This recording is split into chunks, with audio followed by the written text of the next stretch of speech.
네, 저희 글로벌 유니버스 기업을 10분으로 압축해서 전달해드리는 10분의 해주식입니다. 네, 최근 글로벌 증시에 화두가 되고 있는 키워드를 하나 뽑으라면 바로 이 챗 GPT를 빼놓을 수가 없겠는데요. 과연 이 챗 GPT가 도대체 어떤 용도에 쓰이고 관련된 수혜주가 무엇이 있는지 오늘 저희 김영태 연구원 모시고 나서 이야기 한번 나눠보도록 하겠습니다. 네, 그럼 10분의 해주식 시작하겠습니다.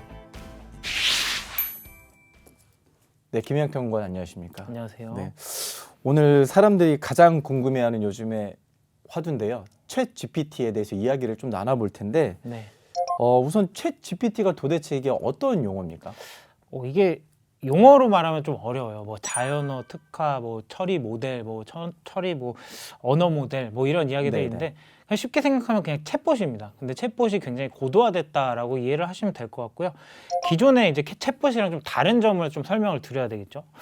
기존에는 이제 사람하고 이 AI하고 나눴던 대화를 기반으로 이제 이 결과값이 나왔다면 네. 이 챗GPT 같은 경우는 웹 기반의 웹에 있는 모든 데이터를 이제 아울러서 여기서 이제 데이터를 뽑아내면서 생성형 AI라고 또 이제 저희가 정의를 하는데 그게 뭐냐면 문장을 만듭니다. 완성된 문장을 만들어서 과거에는 그냥 단일 데이터를 보여줬다면 이제는 문장으로 이제 완벽하게 처리가 된 그런 데이터들을 우리가 한눈에 볼 수 있는 거죠.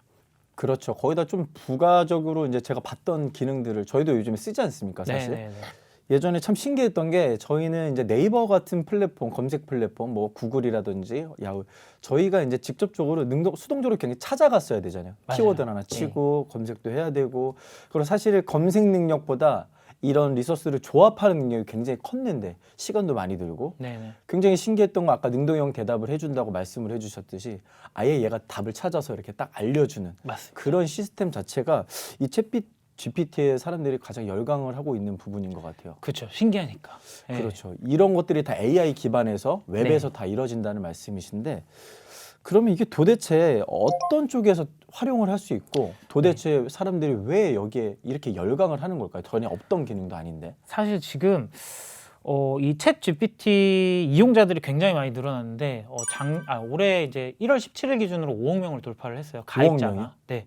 그리고 뭐 월간 그러니까 MAU라고 하죠. 월간 이용자 수, 월간 평균 이용자 수를 추산을 해보면 한 9,600만 명이 왔다 갔다 한다고 해요. 거의 1억 명이 이제 매월 쓰고 있는 네. 거라고. 아시다시피 이 업체 같은 경우는 뭐 오픈AI가 개발한 이 챗봇 시스템인데 일론 머스크랑 샘 알트만이라는 사람이 공동 창립을 했죠. 근데 그 샘 알트만이 이런 이야기를 했습니다. 참고로 이 회사는 비상장사죠, 아직. 맞습니다. 네, 연구기관 비영리자. 네. 네, 챗 GPT를 한 번 채팅을 하면 비용이 발생한다. 네. 그게 얼마냐면 10센트 미만이다. 사실 얼마 안 되는 것 같은데 아까 몇 명이 이용한다고 했었죠. 9,600만 그렇죠. 명이 월간으로 이용을 하면 이 비용을 감당을 할 수가 있어야 돼요. 그러면 빨리 사업화를 해야 되는데 가장 지금 만만하게 보고 있는 게 마이크로소프트가 대대적인 투자를 했죠. 지금 100억 달러 투자를 한다고 이야기를 했는데 이 검색 엔진에 마이크로소프트가 가진 빙이라는 그 검색 엔진에 광고 사업을 조금 좀 고도화시키는 그런 역량으로 한번 적용을 해볼까라는 지금 이야기들이 논의가 되고 있고요. 그게 지금 현실적으로는 가장 빨리 사업화를 시킬 수 있는 모델이라고 보고 있습니다. 그럼 이거는 되게 기본적인 그 플랫폼 비즈니스의 사실 기본이잖아요. 광고를 그렇죠. 붙여서 하는. 네. 근데 이것 때문에 사람들이 이 기술에 환호하지는 않을 것 같고 네. 사실 그 이후에 어떤 확장성을 좀 내다보는 것 같은데 그렇죠. 네. 보통 어느 쪽으로 적용이 많이 될까요? 사실 어디든 적용될 수 있어서 무서운 것 같아요. 그렇죠. 네. 예전에는 우리가 뭐 네. 클로바 뭐 커튼 열어줘 뭐 이런 식으로 갔다면 지금은 대화용으로 줄줄줄 뭐 창문 열었다가 TV도 켜고 뭐도 하고 이걸 다 알아듣게 되는 거잖아요. 그렇죠. 대화가 열었다 가능해서. 닫아줘 해도 열었다 닫아주고 네. 뭐 이런 식으로 돼 있겠죠. 그래서 제가 볼 때는 이런 것들이 로봇에 일단 가장 먼저 적용이 될 것 같은데 네. 어떻게 생각을 하시나요? 로봇도 이미 이야기가 많이 오고 가고 있는 것 같아요. 근데 사실 로봇 업체들이 큰 업체들이 그렇게 많지 않기 때문에 아직은 이제 논의 단계인 것 같고요. 앞서서 이제 이런 광고 사업을 말씀드렸던 게 그리고 마이크로소프트의 좀 야망이 여기서 보이는데 네. 혹시 이 검색 엔진 점유율이 전 세계에서 탑5 업체들 점유율을 어느 정도 알고 계십니까? 1등이 당연히 구글이겠죠. 그렇죠. 구글이 제가 볼 땐 90% 넘을 것 그렇죠, 같고. 그렇죠. 2등이 뭐 빙이나 뭐 네. 야후 이런 세컨 플레이어들이 한 네. 5% 정도 할 것 같은데. 아니면- 근데 이 숫자상으로는 구글은 2009년 이후로 90% 밑으로 내려온 적이 없고요. 네. 그 빙 같은 경우는 지금 한 3% 정도 찍히거든요. 네. 근데 빙이라는 검색 엔진을 쓰시나요?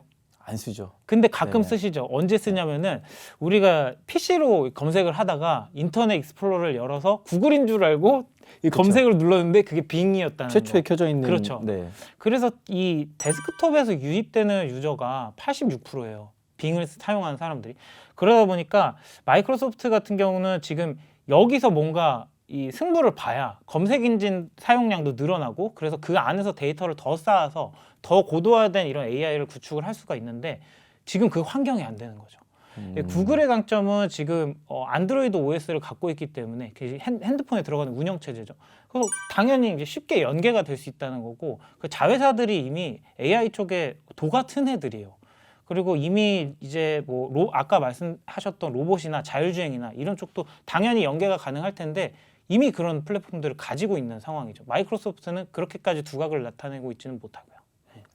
그 구글에서는 원래 이제 저희가 알고 있다시피 걔네는 이제 사실 AI 회사가 된 지 오래고 그렇죠. 마이크로소프트는 사실 클라우드로 가닥을 잡은 지가 오래인데 이제 좀 바뀌어가는 것 같다는 생각이 굉장히 네. 많이 들거든요. 마이크로소프트도 이제는 자기네들이 AI 회사로 진화를 하겠다. 근데 이렇게 하다 보니까 구글 같은 경우도 기존에는 이런 것들이 아까 말씀하신 대로 한 번 할 때마다 10센트씩 회사에서 돈이 나가는 비즈니스니까 그렇죠. 돈이 안 되잖아요.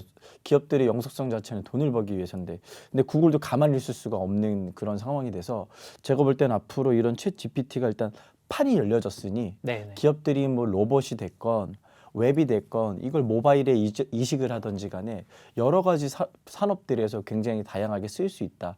그래서 여기서 이제 사람들이 굉장히 열화를 좀 보이는 것 같은데 그렇게 생각을 하시는 건가요? 사실 이제 구글이 아직 참전만 안 했지 사실 모든 게 세팅이 돼 있다고 보고 네. 있습니다. 그 구글 같은 경우는 스페로우라는 이런 챗 GPT와 유사한 이런 언어 모델을 이미 갖고 있군요. 그렇죠. 그리고 네. 상반기에 이제 발표를 할 텐데 아까 말씀드렸듯이 챗 GPT는 오픈 AI라는 회사의 그 개발 제품이죠. 근데 마이크로소프트는 여기에 투자를 했고요. 근데 이 스페로우라는 거는 이 알파벳이죠. 모회사죠. 구글의 모회사. 여기에 자회사격인 딥마인드라고 들어보셨을 거예요. 우리 알파고로 네, 많이 네, 기억을 네. 하고 계시죠. 딥마인드가 개발한 겁니다. 그러니까 이미 이 자회사가 개발을 했기 때문에 수직 계열화가 이미 된 상태에서 시작을 하는 거예요. 비즈니스를. 그리고 이게 더 위력적인 거는 이런 확장성이 이미 갖춰져 있고 여기에다가 이제 도입을 하기 시작하면은 더 이상 이제 뭐 이 시장에 진입할 수 있는 애들이 없어진다. 완전 시장을 그냥 처음부터 다 쥐고 들어간다라고 보시면 될 것 같습니다. 그래서 사실 지금 굉장히 주목을 받고 있지만 스페로우가 나온 이후에는 이 시장 판도가 어떻게 될지는 좀 지켜봐야 될 것 같아요. 그렇죠. 이미 이제 마이크로소프트는 10조 베팅을 한 상황이고 네. 여기서 이제 스페로우가 이제 아마 구글의 2월달 실적 발표에서 이런 얘기가 구체적으로 논의가 될 텐데 여기서 구글도 우리가 AI 더 투자하겠다 이런 식으로 판때기가 커지게 되면은 당연히 콩고물을 받게 되는 수혜 기업들이 나오게 될 텐데 맞습니다. 어느 기업이 가장 유망할까요? 정말 진부한 이야기일 수 네. 있는데 이 AI 특히 이런 언어 모델 이런 것들은 굉장히 데이터를 많이 연산을 하고 고반복의 학습이 필요합니다. 그러다 보니까 결국에는 데이터 센터를 말씀드릴 수밖에 없어요. 데이터 근데- 센터를 많이 네. 지어야 된다 일단은. 네네. 그렇죠. 일단은 뭐 고성능 데이터 센터를 지어야 된다는 거죠. 과거에 있던 전통적인 그냥 저장만 하고 좀 뭐 데이터 전송해주고 이런 데이터 센터가 아니라 고성능의 데이터 센터를 지어야 되고요. 그게 바로 네. AI 서버들이 들어가는 거죠. 네. 그렇죠. 네네. 우리가 AI 서버라고 하지만 결국에는 GPU 성능이 강화된 서버를 이야기를 합니다. 그래서 저희가 이제 예전에도 한번 다른 방송에서 뭐 차트로 많이 보여드리기도 했는데 이 전체 이 데이터 센터에 사용되는 반도체에서 절반 이상이 다 프로세서예요. 그 프로세서 안에서도 GPU의 역량이 굉장히 강화가 되고 있는데 왜 그러냐면은 AI는 사실 굉장히 첨단 기술일 것 같고 막 그렇지만 까보면은 사실 엄청 원시적입니다. 학습 방법은 그냥 고반복으로 계속 때려 넣는 거예요, 데이터를. 그러다 보니까 이게 연산을 얼마나 빨리 하느냐, 어려운 뭐 작업도 없습니다. 그냥 연산만 계속 반복적으로 하면 돼요. 그런 거를 어떤 제품이 가장 효율적으로 할 수 있을까? 결국엔 GPU거든요.